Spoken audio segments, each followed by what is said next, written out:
Hi everyone. So today I'm going to be covering my topic of social aggression, and the artifact that I'm using is actually going to be primarily one news article. However, it's important to explain a second news article in order to understand the first news article. So the first one to understand is an article that was released by USA Today, November 2017. And it kind of echoed a lot of news articles released in November. It was a huge trend to be reporting on this story. And I do want to warn anyone watching this that this is a conversation that involves the topic of suicide. And so if that's triggering for you, please don't watch the rest of this video. However, moving on to the subject. So USA Today reported a trend of increased suicides among middle school age kids. And the article title is America Sees Alarming Spike in Middle School Suicide Rate. So this article essentially talks about how the rates among 10 to 14-year-olds committing suicide and being successful with attempting suicide has doubled between 2007 and 2014. This is according to the CDC. And for the first time, the death rate of suicide is surpassing the death rate from car crashes. And that's also according to the CDC. In 2014 alone, 425 middle schoolers nationwide took their own lives. And so with that understanding, the article tries to explain why all of a sudden this is happening. The article points to 3 different reasons that could possibly be the case. It could be academic pressure, because kids are expected to perform much more and to perform to higher standards than they have in the past. It could be financial, because of the recessions that have taken place, and also the increased importance of material wealth and influx of money into the market from that age group. And it also could be because of social media. So that article just examined the upcoming trend and released those statistics. The article that I'm primarily going to be focusing on, however, is one released by the Washington Post, and it is titled More Middle School Girls Are Inflicting Self-Pain. Experts say it might be because of smartphones. So I'm just going to go through and read some of the prominent facts from this article.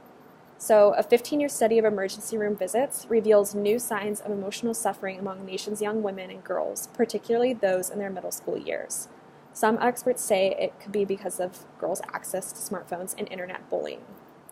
Self-harm behaviors like ingesting poisons, cutting, and overdosing on drugs are strong indicators of suicide, and they have become the second leading cause of death among people between the ages of 10 and 24 in 2015.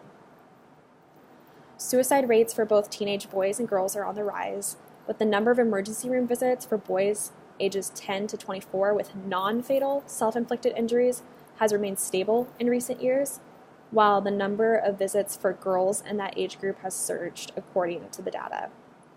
Most girls and women were admitted to emergency rooms after ingesting pills or poisons, although some were treated for injuring themselves with sharp objects.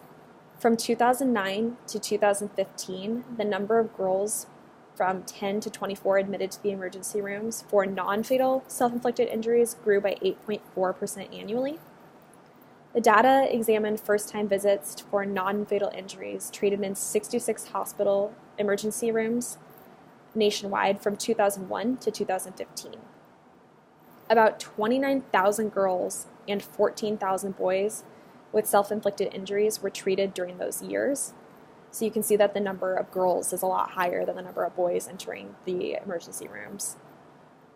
All injuries were intentional, however, not all were suicide attempts.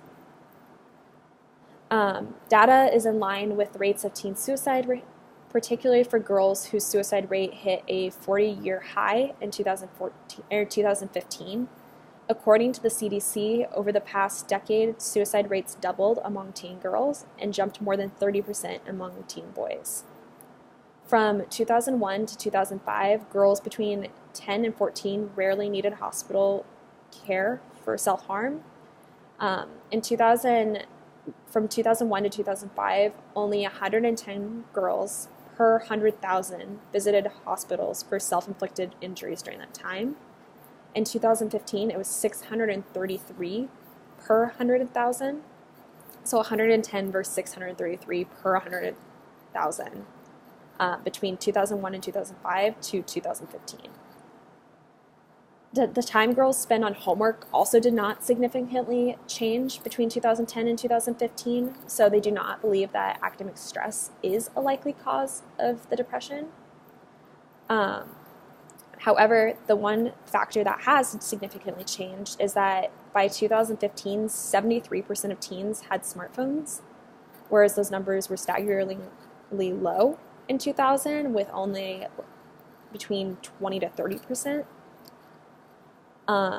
Jean Twenge, a psychology professor at San Diego State University, has been researching this trend, and she found that teens who spend 5 or more hours a day online were 71% more likely to have at least one suicidal risk factor, such as depression or making a suicide plan, than teens who spent only 1 hour a day online. Suicide risks overall increased after spending 2 or more hours a day online. So as you can see, there's definitely a trend occurring. In my opinion, it looks like it's smartphones. However, of course, there are definitely different factors that go into depression and making those decisions. And so it's hard to say that there's one definitive cause for it. So relating this to our reading and social aggression, I'm looking at if the trend truly is smartphones, and it's social media, what is happening on social media that is leading to this? And so relating that back to social aggression, like when I first discussed it, they are saying that it's most likely due to the access to smartphones and internet bullying. So according to Willer and Kupek, aggression has been defined and characterized in a variety of ways. So how would you characterize the aggression shown in these trends? I would definitely characterize the aggression of internet bullying as both verbal aggression. I know that's not you're not directly verbalizing, but I think it fits the definition when it comes to verbal aggression of, verbal aggression is insults, put-downs, ridicules, name-calling, malicious teasing, explicit attacks on one's appearance, competence, or affiliations. A lot of examples of online bullying directly target especially a girl's appearance when it comes to Instagram, Twitter. I don't think they use Facebook anymore. I feel old saying that because that was my first form of social media. But a lot of the attacks that are happening online when they're looking back at young girls' social media revolve around their appearance. And so I think that it definitely fits the definition of verbal aggression, even though it's not directly being verbalized anymore. That being said, however, I think it also fits the indirect aggression because they're not being physically attacked and it's not directly through verbal intimidation. I definitely think that it's social exclusion, snubs, gossiping, spreading vicious rumors, and getting others to shun the victim. That definitely occurs as well over the internet.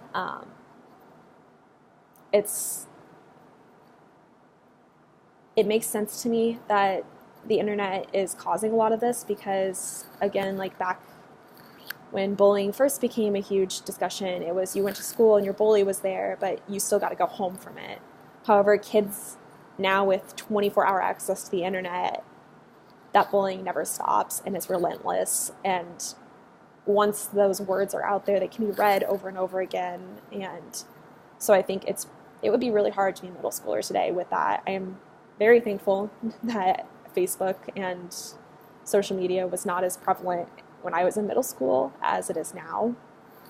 I think also looking at the other forms of aggression, it can definitely include labels of teasing, peer harassment, peer victimization, non-direct aggression, invisible aggression, communicative aggression. Like, I think online bullying really fits almost all forms of aggression except physical aggression.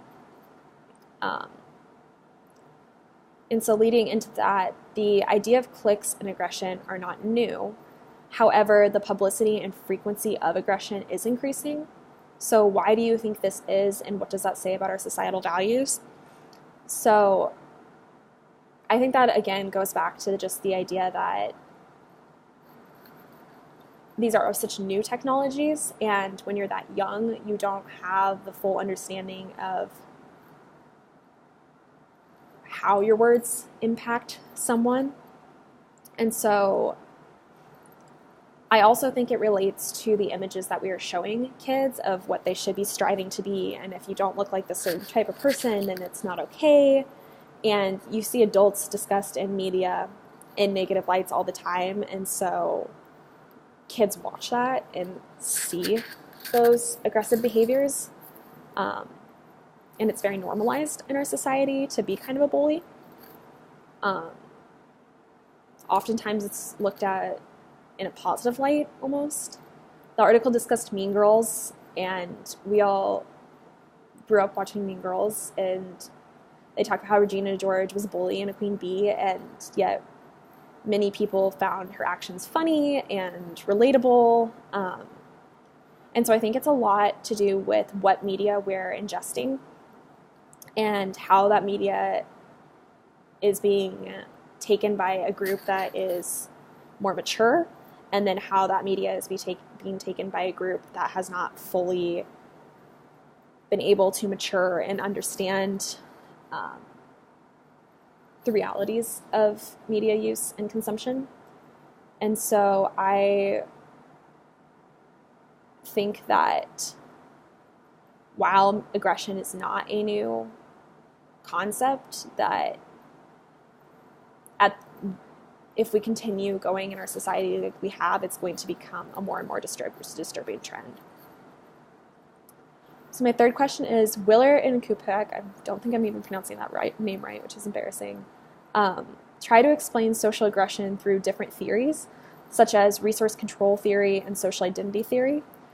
Do you believe that any of these theories are applicable to this situation, and how? I think social identity theory would probably be the theory that I'd apply to it. I think when looking at social media, we often look to see what our friends are doing and what celebrities are doing. And I mean, we even have influencers, social media influencers, that their literal jobs are just showing us trends and how we should dress and act. And so I think when it comes to bullying on social media, that often it's the bully looking for an identity for themselves and putting their victims down for not living up to the identity that they have deemed appropriate. I mean, I think resource control theory comes into play whenever you discuss bullying, because you're gaining followers and attention and power. And so you're able to control how that person's being perceived. Social media is out there for everyone to see, and the power to take a screenshot and put it on your own social media is there. And so there's definitely a lot of power dynamics that occur within social media as well. My fourth question is, Willer and Kupek discuss how intervention is tricky and can lead to more harm than good if facilitated in the wrong way. In this instance, the social aggression was perpetuated by middle school girls. So do you believe the school needs to be involved in intervention techniques, or how should situations like this be handled? I wish I was actually discussing this with you, because I think that there's a lot of interesting dynamics in here, especially with who's liable for disciplining students when they act out on social media, because the bullying's not directly occurring on school property. However, schools are in the unique position that they hear a variety of students talking about things and are kind of more plugged into the rumor mill than a lot of parents would be, who a lot of parents just have absolutely no idea like what is happening on social media or what their child is consuming. And even if they're watching their own child's feed, they're not watching other children's. So I do believe that the school should be involved. However, I don't have the answer as to how, because the reading discussed how a certain degree of social aggression is beneficial. I don't really see how any forms of online bullying could be beneficial.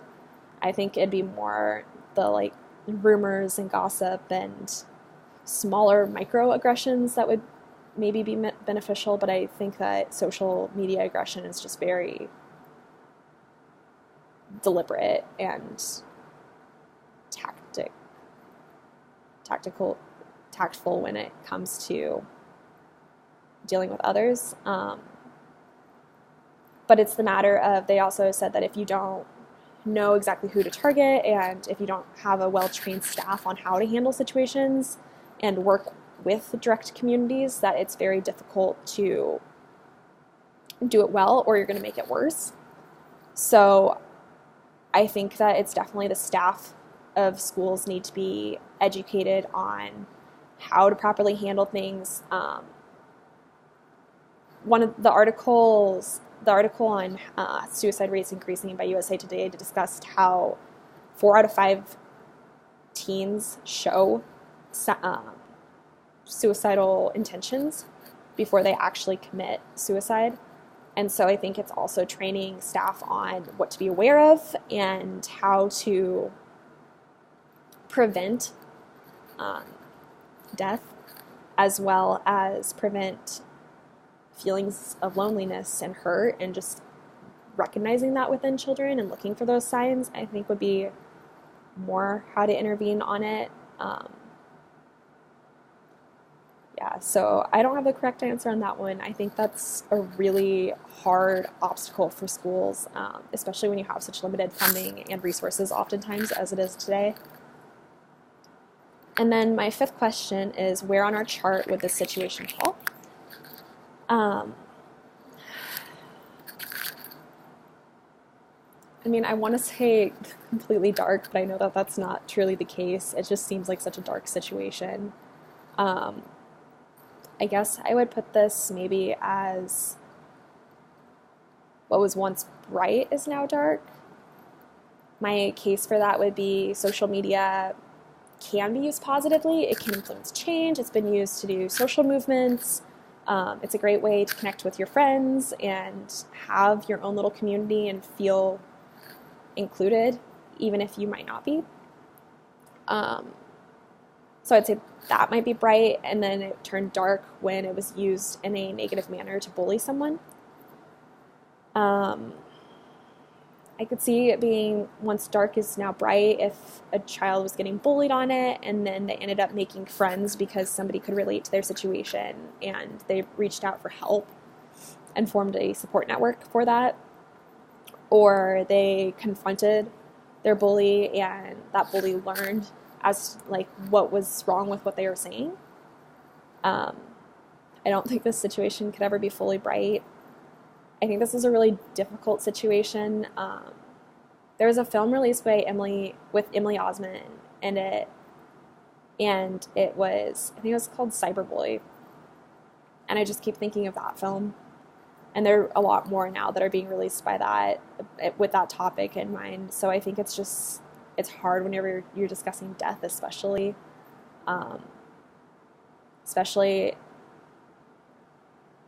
something as sensitive as suicide.